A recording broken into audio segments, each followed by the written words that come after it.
The Israeli government opposition has temporarily suspended ties with the office of UK Labour leader Jeremy Corbyn.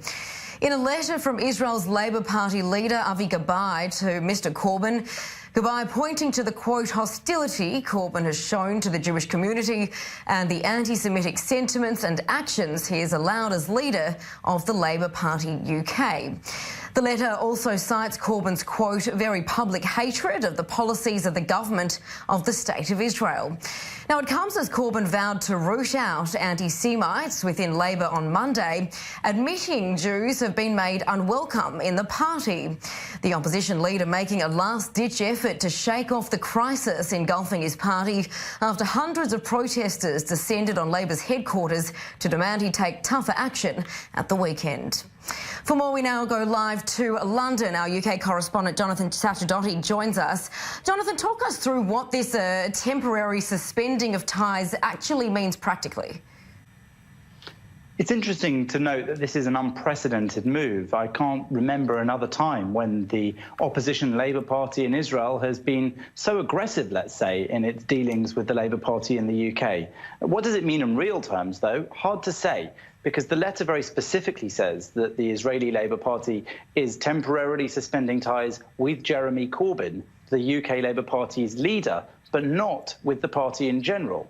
So what ties were there in the first place between Mr Corbyn and the Israeli Labour Party? I spoke to the UK organisation Labour Friends of Israel, who obviously deal with those sorts of relations, and they were a little bit hazy about what kind of relationships there were in the first place. So whether or not this makes any real difference in day-to-day proceedings, we can't know. But symbolically, it's very important that this letter was sent publicly and was quite so stern in how it addressed Mr Corbyn and what he'd done in relation to the Jewish community in the UK.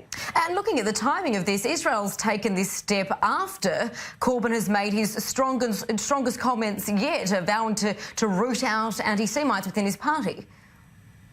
That's right, but many people think that Mr Corbyn is making those statements now because he's under a lot of pressure, but that in real terms he's not going to make any changes within the party. And that's not unfounded, because remember, lots of these issues have been hounding the Labour Party in the UK for months and even years since he's been in power as the leader.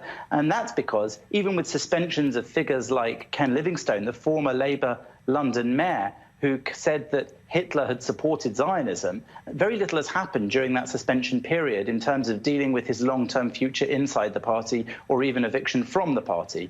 And therefore, it seems that many in the Jewish community in the UK have grown tired of hearing Mr Corbyn's assertions that he is a militant anti-Semite. It now seems that the Labour Party in Israel agrees, and that really he's going to have to act in order to prove that he has broken the habit of a lifetime of fraternising with anti-Semites, Holocaust deniers, and describing terrorist organisations as friends. We'll wait and see if his Jewish voter base follows suit or, in fact, clings on more tightly. Jonathan Sacerdoti, thank you for that insight.